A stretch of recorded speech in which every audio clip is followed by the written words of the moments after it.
Hello, friends. This is Dave Hurwitz, executive editor at ClassicsToday.com, here with, at long last, as promised, the Michael Tilson Thomas 80-disc complete Sony and RCA and other box things box. Yes, here it is. It's the whole Megillah here. It's a thing. And it's a wonderful thing. I want to say straight off, for the most part. Of course, everything has its, but we're going to go through it. We're going to go through it disc by disc. This thing opens this way, just so you know. Let me see if I can do this. Oh, there it goes. Oh, I'm so excited. I can do it with my thumbs. Look at that. So it comes out there. I put the top of it over there, and you get this. These are original jackets, and it looks like original couplings too, so there's it doesn't get complicated. But just to make sure I get everything, I'm going to do this not from clumps of these things, but from the 200 and some odd page hardcover little booklet thing, which is nicely done. I must say, they cared when they put this together. You can tell. Michael Tilson Thomas himself writes a very good introductory essay, and they have one of his lectures included on Aaron Copland. And then the various producers that he worked with all contributed essays. It's worth reading, in other words. There's interesting information there. He talks about the things that he's particularly proud of and all that kind of stuff, looking back on his career. And of course, the whole thing comes out with an element of sadness, because as we know, Michael Tilson Thomas is basically terminally ill with glioblastoma, which is a terribly virulent and horrible form of brain cancer, which unfortunately I've had firsthand experience in encountering. So I know what's going on. And I only can wish him the best. It's a terrible, terrible thing. But in any case, let's talk about the happy stuff, the music that's in here, because a lot of it's marvelous. And it really does showcase what he did as a musician, what his strengths were. Mostly this plays to his strengths. It really does. He didn't do a lot of stuff that he wasn't going to be terrific at. And where we see that he did, it's kind of even interesting for that reason. We'll talk about it. So let us begin with, let's see, CD1, why not? Oh, yes, John McLaughlin. John McLaughlin, the guitarist, and, he was kind of a classical fusion guy. He wrote Apocalypse, which was orchestrated by somebody else with the Mahavishnu Orchestra. Mahavishnu is his alias, John McLaughlin, guitars and vocals. And it's one of those, with the London Symphony. It was recorded in 1974. It's very 70s. Oh my, one of those fusion things. It's really kind of fun because Michael Tilson Thomas, remember, he had the most amazing pedigree. He really did. He played piano in the Boston Symphony. He worked with Leonard Bernstein. He worked with Stravinsky. He worked with Fridolin Wagner. He was really amazing. But he also had back in the day, I describe this in the 1960s and 70s, the record labels were trying to set up classical artists as sort of pop star people. And Michael Tilson Thomas was young and photogenic, and, he was arrested for smuggling cocaine into Buffalo or something like that. He had all the right street cred, let's put it that way. And so some of his recordings did these fusion things, and they're fun, and they're characteristic of what he was doing then. Stanley Silverman, his opera Elephant Steps is here. Also, that thing, which I haven't listened to in 100,000 years. I had some friends when I was at WJHU running as classical music director who liked Stanley Silverman's Elephant Steps, and it was in the record library, so it got played fairly frequently. That's fun to hear. But then we get, this was wonderful, Carmina Burana. This is a terrific Carmina Burana with a Cleveland Orchestra and a great lineup of soloists. Judith Plagan, Kenneth Riegel, and Peter Binder. And oh my, did they sing and play. And it's a very exciting modernist view of Carmina Burana. There's none of that, jolly Bavarian brown shirt, ho, ho, ho, ho, ho, kind of quality to it. You know, it's lean and mean and Stravinsky, because as we know, Orff made an entire career riffing off of Stravinsky's Les Noces, and this is kind of one of those pieces, and Tilson Thomas gets it, and it's exciting as hell.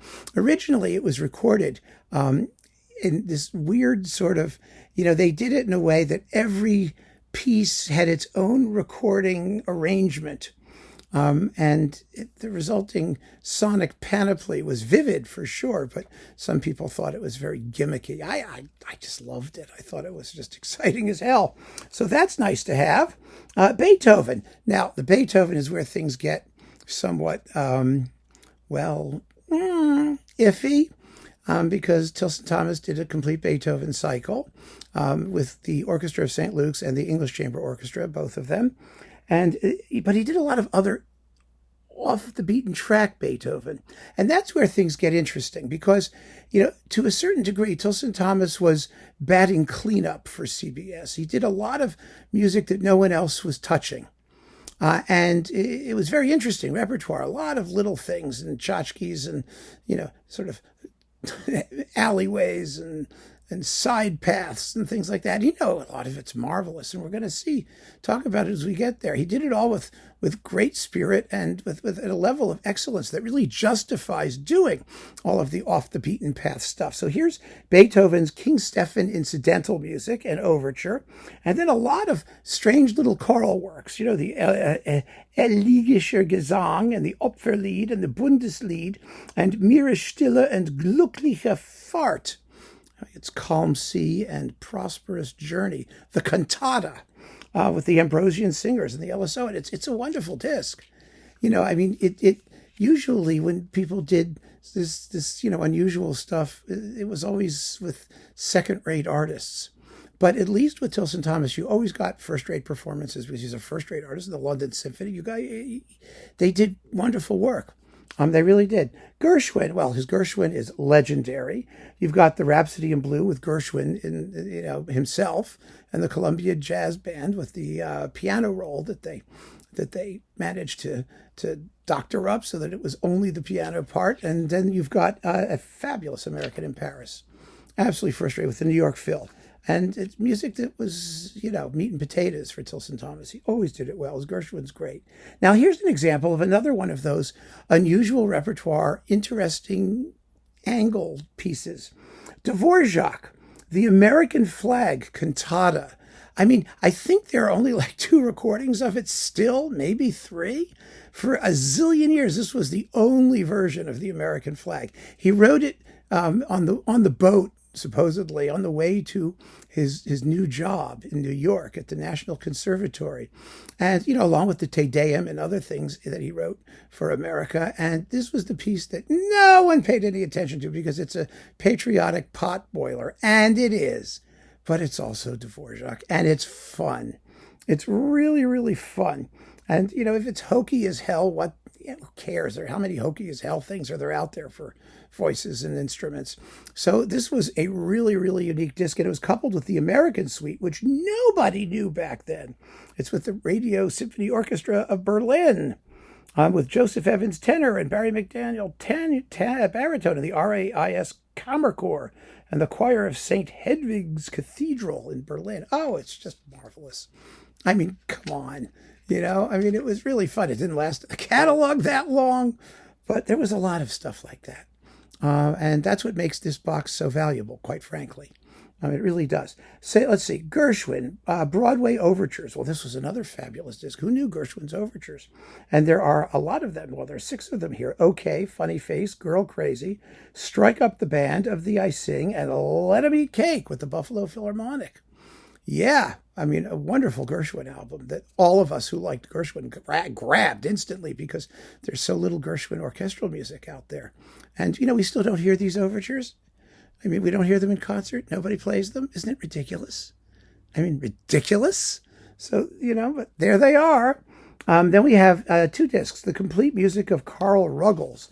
Well, that was a major deal. That was Tilson Thomas who essentially discovered Ruggles when he recorded Sun Treader with the Boston Symphony, a performance which, it's on Deutsche Grammophon, which was better than than the one here. I mean, the orchestra was better in one, but it's still, they're both very good. It's not like we're dealing with, great and horrible. It's great and slightly less great. That's all. And then you get all the rest of Ruggles' stuff. And he was, an American maverick and a son of a bitch and a nasty, miserable, cantankerous, anti-Semitic jerk who wrote like a dozen pieces of music, and Tilson Thomas championed him. And like Wagner, he always was happy with the Jews when they supported him. So there you go. Yeah, 2 discs of really interesting experimental American music. It was an important set when it came out, and it remains so to this day. Let's see, what else have we got here? Okay, that's Ruggles. Then we have Tchaikovsky, the orchestral suites. Well, he did them all, and they're wonderful. And they were as good as unknown when he did them. I mean, there was the Svetlanov stuff on Melodia, if you could find it. And of course, Antal Dorati on Mercury Living Presence was absolutely the reference for that stuff. But it was really, really good to have, somebody else coming in and doing these works, because, it's just not good to have one version of, you need to hear other people doing them. And Tilson Thomas was always first rate as a Tchaikovsky conductor. Didn't do any of the symphonies in this series. Remember, he did the first wonderful performance of the first with the Boston Symphony. And again, you see the labels using him to bat cleanup, as they say in baseball. To do all the things that other people weren't otherwise doing. To not have a regular position, but to be available when they wanted to have a project. And this was a good project. It was good for him, and it was good for us as record collectors. I had all of these LPs, and I enjoyed them tremendously. Then we get his Beethoven cycle. Okay, the problems with the Beethoven cycle. When it came out, at least they had a gimmick. The gimmick was that it was a Beethoven cycle with a chamber orchestra. And that was like one of the first times Beethoven had been done with smaller forces. Nowadays, of course, it's happening constantly. And not only is it happening constantly, but it's happening on period instruments. And, and these performances, even then, people kind of suspected. In other words, it was chamber music performances, but not chamber music interpretations. That's the summary. In other words, they were sort of blowsy, heavy interpretations at moderate tempos that really would have worked better with a full ensemble. But he was doing them with chamber orchestra. So you did have that extra degree of clarity, of exposure to the winds and the brass. I mean, I was listening just the other day, and they re-released, by the way, the Beethoven cycle in a small box recently, too. I don't know why. But the Seventh Symphony. And yes, you really do hear the horns ripping out, which you really want to do if you hear it for chamber orchestra. You want to hear it in a big orchestra, too. You want to double the horns with a big orchestra. But, at least you hear all the details, the woodwinds and the horns. It's wonderful. But the tempos are just a bit sluggish. The rhythms are just a tad slack compared to what we're used to now and what we would have expected then. Because remember, we had Renee Leibowitz and we had people who were doing these things at metronome tempos. There should have been more of the authenticity angle built into those performances than we got. And that was the problem with the cycle, generally.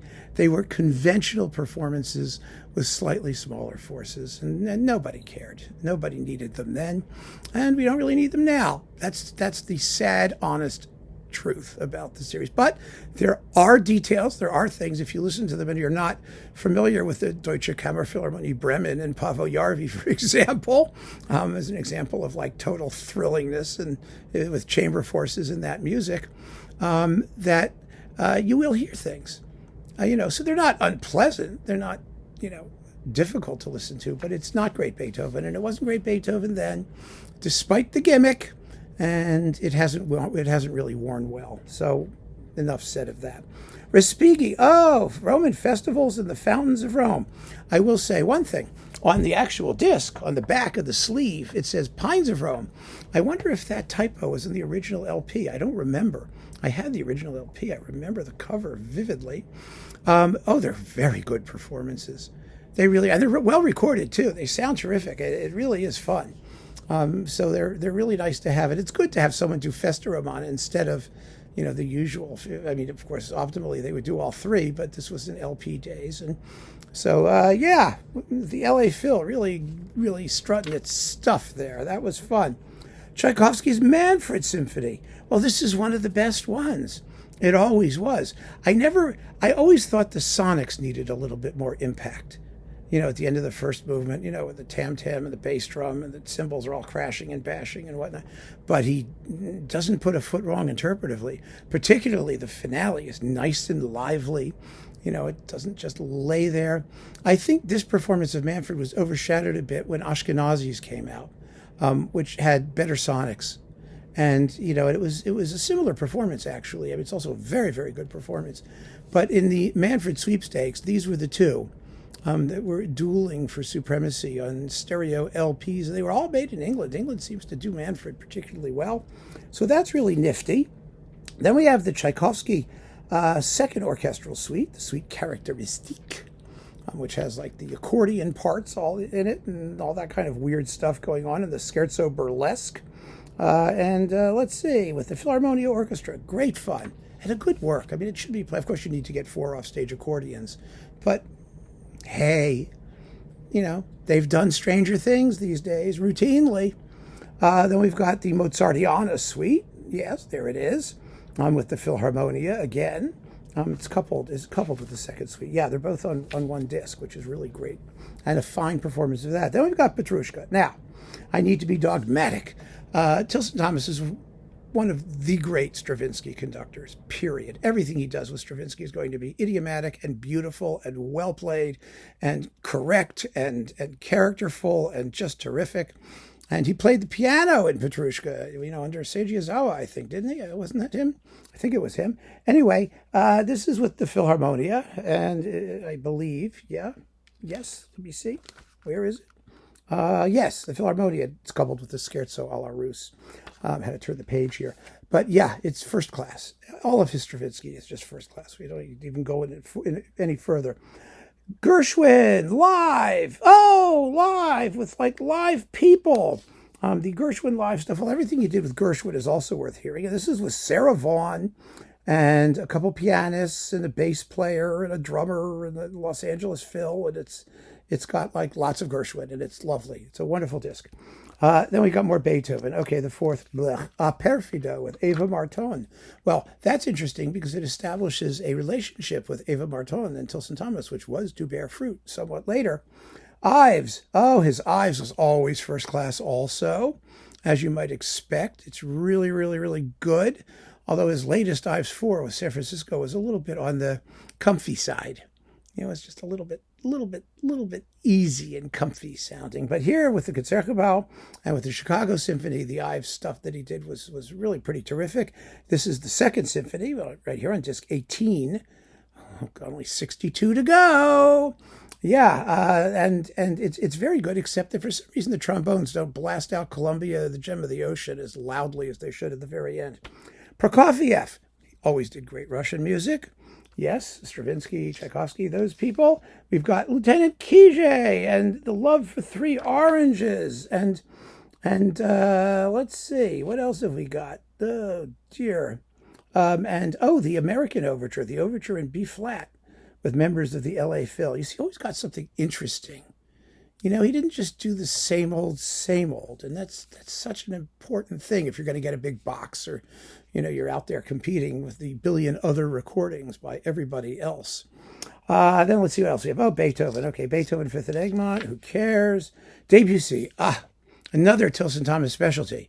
He was an amazing Debussy conductor. I don't know what it was, but he was a colorist, and he just nailed these pieces. Absolutely nailed it. We have La Mer and we have the Nocturnes. Now, this was an early digital recording, and I remember it was glary and glassy as hell. It's a little better now. I don't know if they remastered it or if they fixed it or what they did. I'm trying to see, because it doesn't say anywhere that these are remastered versions, just so you know. And I don't think they are, because I don't hear any difference compared to the original issues where I have them still. But, this La Mer is it's just powerful. Oh my God, it's huge climaxes, and it's exciting. It's really, really fun. And the Nocturnes are pretty terrific too. All of his Debussy is worth hearing, without exception. Remember the gorgeous performances of the Image. I mean, the one on Deutsche Grammophon, and then the later one he did on the San Francisco Symphony label, which are just first class. Okay, Mendelssohn, Violin Concerto, and Saint-Saëns, Violin Concerto number 3 with Cho Lang Lin and the Philharmonia. Great. I mean, Lin is a wonderful violinist. I mean, he made a bunch of records, Nielsen and Sibelius, remember this one, and a few other things. They were all first class. They really are. Okay, here's the Beethoven 7, of which I mentioned. Ives, Symphony number 3 and Orchestral Set number 2. Oh, is that gorgeous. What a performance of the Orchestral Set number 2 that nobody ever pays attention to. I mean, number 1 is the 3 places in New England, but this piece is just as good, and it's fascinating, and it's fabulously well played here. Amazing. The Third Symphony is excellent too, of course, but wow. From the Concertgebouw, no less. It's just powerful stuff. I mean, the last movement, by the way, is just wonderful title. From Hanover Square North at the end of a tragic day, the voice of the people again arose. It's a recollection of what happened when people learned, I think, of the sinking of the Lusitania. I think that's what it was about. That it was just, oh, wow. At some point, the subway goes roaring by because back then where Ives worked on Wall Street, the subway was elevated. It wasn't underground. And so you had the Hanover Square North, it was the elevated subway in those days. I used to work on Hanover Square. So I know exactly where that was and what they were talking about. And I also knew where Ives' office was on Ann Street, which was, along the way. I walked past it every day. So that was really cool. Then we have Bernstein on Broadway. Okay, some West Side Story stuff and On the Town stuff and some bits from Mass with Deborah Sasson soprano and Peter Hoffman tenor and members of the LA Phil. Tilson Thomas does Bernstein as well as Bernstein. I mean, and he's done a lot of it. He's been a loyal and dedicated patron of the Bernstein mythos, if you want to call it that, but he does it wonderfully. Gershwin, okay, we have Rhapsody in Blue with Tilson Thomas playing the piano this time. 3 piano preludes, short story, violin piece, second Rhapsody, a whole bunch of these things, little Gershwin things, the promenade, walking the dog for Lily Pons, Sleepless Nights, and all kinds of other things like that, played by Tilson Thomas with and without assistance, and beautiful Gershwin disc. Another Beethoven, Symphonies 2 and 1. Who cares? Brahms. Oh, yeah. The Brahms Piano Quartet, orchestrated by Schoenberg. These are Brahms and Bach-Schoenberg orchestrations. A great disc. I mean, what's not to love? The Piano Quartet's a wonderful performance. The only reason it doesn't get more recognition is because it competed with Robert Kraft's kind of reference version with the Chicago Symphony number 1 and number 2. It didn't stay in print long enough for anyone to notice it, which is so typical. So you've got the Brahms Piano Quartet number 1 and Schoenberg's arrangement, and then Bach arrangements, a bunch of Bach arrangements. Let me see, how many of them are there? Let me see if I can do this. Yes, that's it. 28. 20, okay, yes, two of them. Schmucke dich, o liebe Seele, the chorale prelude, and Komm Gott Schöpfer Heiliger Geist. Yeah, we say that every night in our sleep. CDs 29 and 30. Okay, Beethoven's, it's the rest of the Beethoven cycle. Let's just leave it at that and move on happily. Copland, yeah, CD 31. Old American Songs, Set 1. Old American Songs, Set 2. With Don Becker baritone, the Mormon Tabernacle Choir, the Utah Symphony. And you also get the Canticle of Freedom and 4 motets. Some interesting and unusual Copland. The Old American Songs are wonderful. They're so much fun, and they're wonderfully arranged. And it's just a terrific thing. Gershwin, Of Thee I Sing, and Let 'Em Eat Cake. The musicals. Fun stuff. Wonderful musicals. Wonderful performances. Jack Gilford's on here. I love Larry Kurt, remember, of West Side Story fame. Maureen McGovern, Paige O'Hara, like other famous people, with the Orchestra of St. Luke's. Really lovely performances of, there was scholarly Gershwin starting to come out at this time. And Tilson Thomas was a participant in that movement. And it's great that stuff exists. I have them as, the original CDs downstairs in the overflow room. We'll probably get to them one of these years. Some more Ives, the New England Holiday Symphony. Oh, fabulous, with the Chicago Symphony, the Unanswered Question, Central Park in the Dark, and the Unanswered Question original version and revised versions. You get them twice, which is this complete as you could possibly get. I like it when the unanswered question is coupled with its original, it's a diptych, Central Park in the Dark. Because, see, the whole point of these things was the unanswered question features a tonal background and an atonal foreground, whereas Central Park in the Dark has an atonal background with a tonal foreground at one point. Sort of, they're like opposites, kind of, sort of, well, something like that. Anyway, the performances are great. Let's see. Then we get, there's one more Beethoven we don't need to talk about. Well, that's the Eroica. Nobody cares. And then we've got Mahler 3 with the Rückert leader with Janet Baker. It was a big deal because they got Janet Baker. So, and good for them. And the performances are just terrific. It's a really good Mahler third. Tilson Thomas's Mahler was very, very good. It was better actually earlier, I think, than it was later. Later, he got a little bit more mannered and kind of, he diddled more. But earlier, he was sort of channeling Bernstein, which was really one of the best things he could have done. So this with the LSO is a fine performance that nobody remembers or pays attention to, and that's because there's just, again, there was Tilson Thomas, and then there was Bernstein, or there was someone else, or someone else is getting a lot of the attention. And that's what happened with a lot of these things. But he was right to keep the faith because now we can hear just how good this stuff really was. And heard in isolation or, in retrospect, it was so much better than it got credit for at the time. Or at least, people remember. So we have Kurt Weill, The Seven Deadly Sins. This is a wonderful performance with Julia McGuinness, Robert Tier, Stuart Kale, Alan Opie, Roderick Kennedy, the London Symphony, and you also get the Kleine Dreigroschen Musik, which is just delicious. Dum-ba-dum-ba, da-da-da-da-da-da-da-dum-ba. The Kanonen song. Really wonderful that came out. No one was expecting it, and he did a wonderful job with it. Oh, we're almost halfway there. CD 39, Ravel, Mother Goose, complete. The fanfare from Jean's fan, the Rhapsody Espagnole, the vocalese in the form of a habanera and bolero. And they're really hot performances. Bolero is terrific. Mother Goose Suite is exquisite. It's that French Impressionist stuff that Tilson Thomas does extraordinarily well. Strauss, Ein Heldenleben. Tilson Thomas loves this Heldenleben. I don't love it as much as he does. First of all, I always thought the sonics were a little bit faded. The Till Eulenspiegel with which it's coupled, I think, is a little bit more fun. Heldenleben just needs to be more sardonic and a little bit swifter. And of course, you have Reiner and Kempe and all the Strauss people. So there's a case where I don't think his contribution really added anything to what we already know about the piece. But if he likes it, good for him. He's entitled to have things he loves. Prokofiev. Piano Concertos 1 and 2 with Vladimir Feltzman. Remember that? Gosh, golly. Yeah, I was playing it the other day. They're good. They're better. I mean, it's really that simple, especially now that number 2 has really taken off. This was a discovery back in the day, when people didn't know number 2. Feltzman was a strange pianist. He was pigeonholed into doing Russian repertoire. What he really did best was Bach. So, I'm not sure he was entirely comfortable, but sure played well. So what the heck? And then we have 10 pieces for piano from Romeo and Juliet. We get number 10, Romeo and Juliet Before Parting.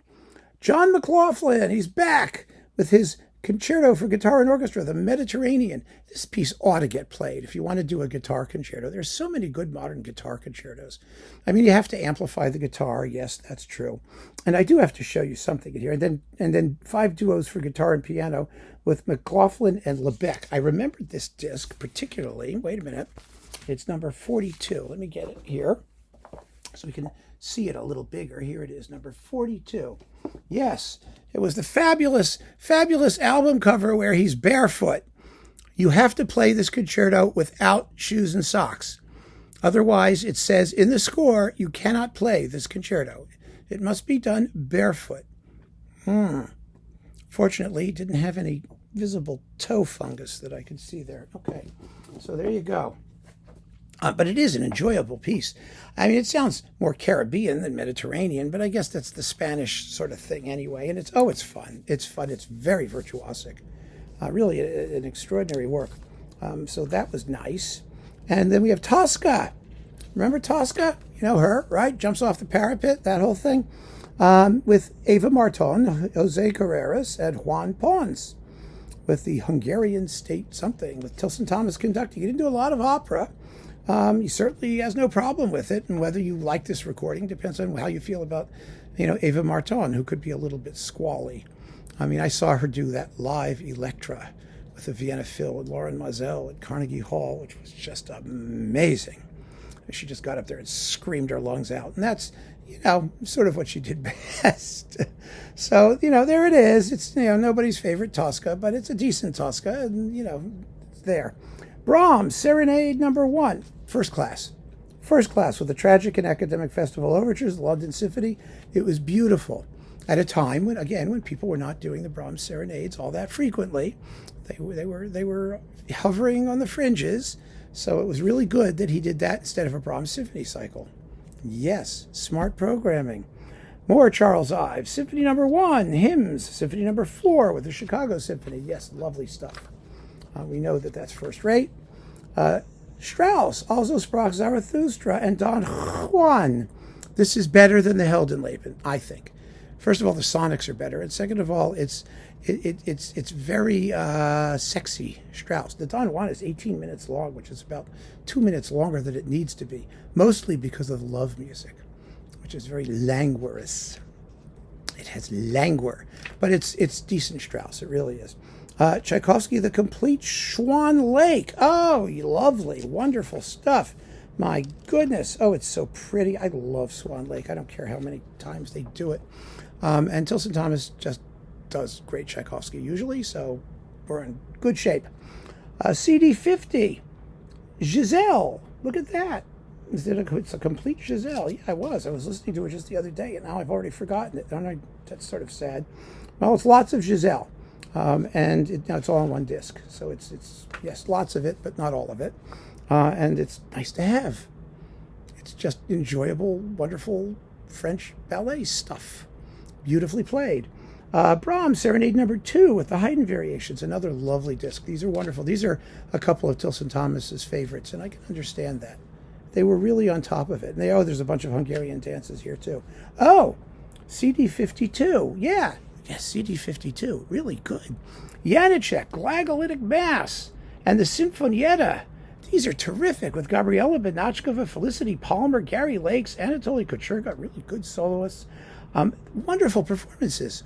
Tilson Thomas just got Janicek. He did. I remember seeing him conduct the Glagolitic Mass live at Carnegie Hall.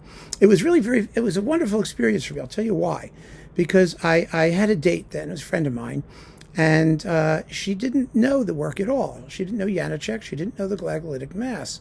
And I said to her, come, you're going to like this. You got to hear it. And she heard it, and she was like, wow, where has that been all my life? Because Janicek does that to you, doesn't he? And it was a terrific performance, and so is this. It's very, very good. It's one that people are likely to overlook because it's not a Czech guy with a Czech orchestra or a Czech specialist or Charles Mackerras, but it's still first class. Debussy. Debussy. The Prélude à l'après-midi d'une faune. Yes, the faune. Beautiful performance, just shy of 11 minutes. Just perfect. And La Boîte à Joujou. The ballet orchestrated by André Caplet, which is charming, charmant, très charmant in its Debussy. Prokofiev, Symphony No. 5 in the Classical Symphony. Well, it's really good. I mean, Tilson Thomas does really good Russian stuff. It's a very good Prokofiev fifth. I mean, the coda of the first movement, it's very slow and very dark, but it has the tam-tam crashing and everything's where it should be. The reason I think this particular coupling didn't get a lot of play is because, of course, it competed with Andrei Previn and the London Symphony in exactly the same music, particularly in the Fifth Symphony, which is one of Previn's best LSO recordings. So, he was damned if he did and damned if he didn't. But it's very good. On its own terms, it's very, very good. In a work that tends to get dreadful performances. And the Classical Symphony is just fine. That's either okay and delightful or it just dies. Well, it's okay and delightful. Debussy, yes, more Debussy. Le Martyr de Saint-Sébastien, the complete thing. And the whole thing, which is really kind of a big, slushy, post-Parsifalian chunk of glop, but it's Debussyan glop, and so we like it. It's with Sylvia McNair, Anne Murray, Natalie Stutzman, Leslie Cara, narrator, and Saint, narrator, the Saint, pardon me. The London Symphony Orchestra and Chorus. Great to have it. It doesn't get done much better than that. It does not. Bartok, Second Violin Concerto, Rhapsodies 1 and 2 with Kyoko Takezawa and the LSO. I don't know why people forgot this one. I mean, she's a very good violinist. The performances are excellent. It's wonderful to have the Second Violin Concerto along with the 2 Rhapsodies.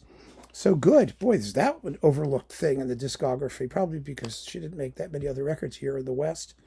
Then Concerto! Exclamation point.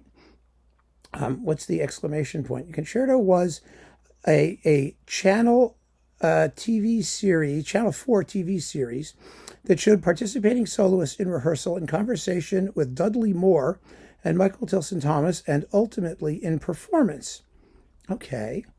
So here it is. It's 2 discs worth. You have the Beethoven First Concerto with Alicia de la Rocha, Mozart's Concerto for Flute and Harp with James Galway and Marissa Robles, Rachmaninoff Piano Concerto No. 2 with Barry Douglas, Saint-Saëns the Swan with Stephen Isserlis, and Dudley Moore playing the piano along with Michael Tilson Thomas. There you go.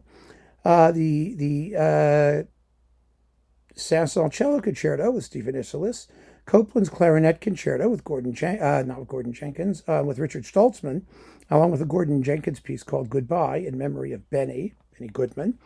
And okay, good performances from the TV show. It's a soundtrack. It's a good one. Stravinsky. Oh, yeah. My all-time favorite Stravinsky symphony disc. Symphony of Psalms, Symphony in C, Symphony in 3 movements. The Référence recording. Fabulous performances. I mean, really the best since like Stravinsky's own. And that was like one of the things that Stravinsky did really well. That disc of symphonies. Beautiful, beautiful, beautiful performances. I mean, Tilson Thomas just nails that music. Strauss, leader, Brentano leader with Edita Gruberova, and a bunch of other leader with Karina Matila, and the 4 last songs with Lucia Pop and the London Symphony. I mean, I wonder who remembers that she did it twice. Everyone talks about her recording with Tenstedt, right? The 4 last songs, but here's another one. If you like Lucia Pop, you probably want to hear it. Probably the Tenstedt one's better, but it's okay. Prokofiev, Romeo and Juliet music on San Francisco. Okay, so now we're into the RCA San Francisco stuff. So you have Prokofiev, Romeo and Juliet excerpts, really extended excerpts. It's a big disc with 29 tracks of music, and it's fantastic. Absolutely first rate. It was very, very exciting. Really foretold excellent stuff from San Francisco, and so it proved. Then RCA dumped them, and they started making all their own stuff. Then we've got the Alma Brasileira disc, the Brazilian stuff of Bachianas Brasileiras numbers 4, 5, 7, and 9, and 10 with the Churros number 10 with the New World Symphony. It's a great disc. He actually diddles the percussion in the 4th Bachianas Brasileiras, probably some other places as well. But since I played it, I know what he does. Adding like a glockenspiel thing and whatnot. But that's okay. Great performances. Fabulous performances.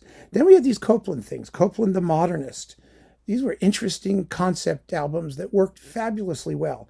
You've got the Piano Concerto with Garrick Olson, the Orchestral Variations, the Short Symphony, and the Symphonic Ode. These are all with San Francisco, and they are all first class. Stravinsky in America, another wonderful, wonderful concept album with interesting stuff you don't always hear.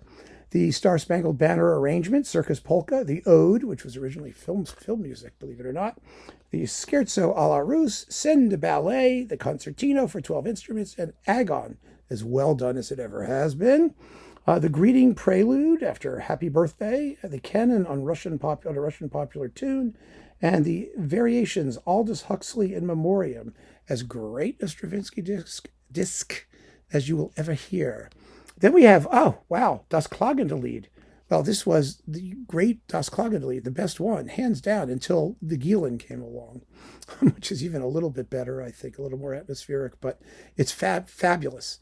Fabulous. Tilson Thomas is, like I said, his San Francisco Mahler had its ups and downs. It tended to be rather mannered, but, some of it was great. The 4th was fabulous. Some of the other ones were really, really good.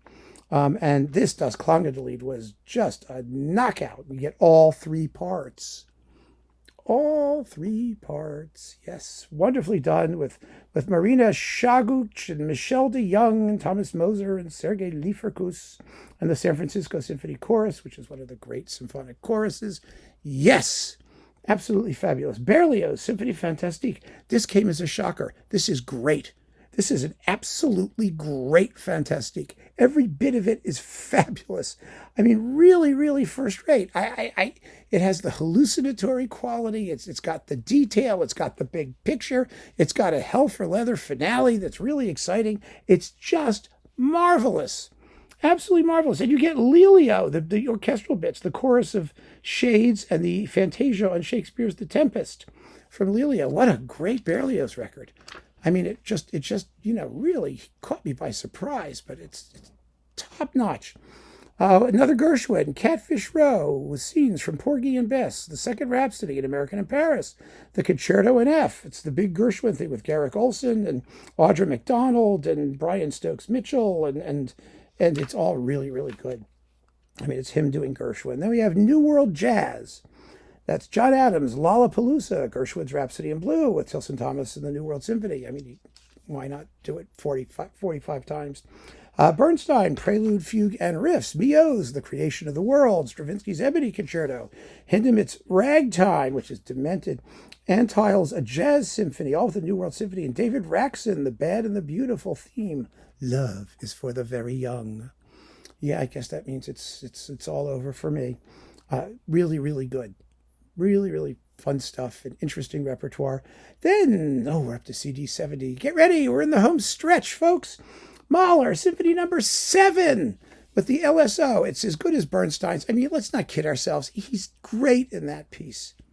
He really is. It's one of his best recordings of anything. It's first class.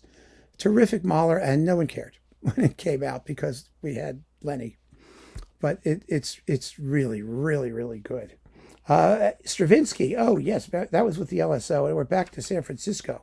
Fabulous performance of the Firebird Complete, The Rite of Spring Complete, and Persephone. Yes, I love Persephone, and this is the great recording of Persephone. Oh, they're just wonderful. Wonderful. Like I said, all of his Stravinsky is first class. And, it's wonderful to see him champion the music over his entire career and consistently record it superbly over his whole career. Copland the Populist. Okay, Billy the Kid, Appalachian Spring, and 4 dance episodes from Rodeo, and the Fanfare for the Common Man. Why not? What a great Copland disc. It's all terrific.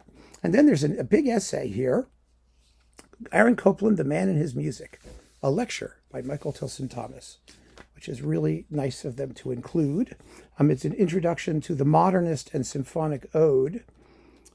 So there's that lecture. And then we've got CD 76, I think. Is that where we are now? Hang on. Let me make sure. I don't want to miss anything. No, we didn't miss anything. Note. This is something very interesting. I read a comment about this box where somebody was jumping up and down like a crazy person saying, oh, I'm not buying it because they didn't include his Nutcracker. They didn't include the Tchaikovsky Nutcracker. God forbid. They're horrible, awful, terrible. They should have licensed it. The Nutcracker was recorded for Arabesque, and it was licensed to Sony and issued by Sony at one point. Obviously, the license has expired, and they can't get it, and they couldn't. And who cares? I mean, seriously. You have 80 discs of stuff, and you're going to... Remember I did a video about not sweating stupid details? There's one of them. But there's a note. In September 1986, CBS Masterworks released the recording of Tchaikovsky's Nutcracker with the Philharmonia on LP under license. On March 6, 2008, RCA Red Seal released John Tavener's The Repentant Thief with the LSO under license. Both recordings are now being distributed by third parties. Well, that's true. So you have a little notes here about the samplers and other things that they did, and what they could do and couldn't do, and why they could and couldn't. So they explain it. I mean, and it's okay. I mean, that's all I can tell you. It's like 80 discs of this stuff isn't enough? Seriously? I mean, come on. So, yeah, 70, make sure I'm we're back up where we should have been, 75. 76, Tuck and Roll, the music of Steve Mackey. Okay, Tilson Thomas's devotion to interesting and pop music-oriented modern classical works. We've got Mackey's Tuck and Roll, Lost and Found, Eating Greens with the New World Symphony. And it's fun. It's enjoyable. I got a kick out of it. CD 77, Charles Ives, An American Journey. Okay, From the Steeples and Mountains, The Things Our Fathers Loved, The Pond, Memories, Charlie Rutledge. Oh, God, I love Charlie Rutledge. You know, it's about a cowboy getting crushed to death by a horse with a piano pounds on him with its fists. Oh, it's great. The Circus Band, March. Three Places in New England. Symphony No. 4, Fugue. Oh, it's like all kinds of. General William Booth Enters into Heaven, The Unanswered Question, In Flanders Field, There, Time Sails Away. Okay, it's with the San Francisco Symphony. Lots of Ives. Wonderful little Ives collection. Tchaikovsky Violin Concerto, Meditation, and Danse Russe with Josh Bell and the Berlin Philharmonic. Well, that's interesting. Okay. Good. Decent. Fine stuff. Rachmaninoff Piano Concerto No. 2 in C minor. Franz Liszt Piano Concerto No. 1 with Kazune Shimizu and the London Symphony. I don't understand what the Japanese angle was in these concerto recordings, but it's a good one. I mean, these are things that deserve to be heard. Tchaikovsky Piano Concerto No. 1, again with Kazune Shimizu. Stravinsky Petrushka, another Petrushka with the Boston Symphony. Oh, yeah, that's the old RCA one with Michael Tilson Thomas on the piano and Seiji Ozawa conducting. They tossed it in. Oh, that was nice of them. And it's a good Tchaikovsky violin concerto, too. I mean, piano concerto, pardon me. I mean, this is fine. Good stuff. So there it is. The whole deal. We got through 80 CDs of Tilson Thomas. As you can see, this is not just the same old, same old. It's a lot of interesting repertoire, a lot of repertoire that he did particularly well. And it's a nice mix of things they let him do that he did particularly well, like Gershwin and Debussy and all this other stuff. And his Mahler and Kurt Weill, and, you know, and also a lot of stuff that filled in the gaps of the Sony or RCA catalogs. Yeah, a nice balance, a wonderful legacy, something to be savored and dipped into regularly, because you really are not going to, aside from the Beethoven, you're really not going to find anything here that's going to disappoint you. You're just not. It's all really, really, really good. And you can't say that about most people, can you? So keep on listening, friends. Thanks so much for joining me. Take care.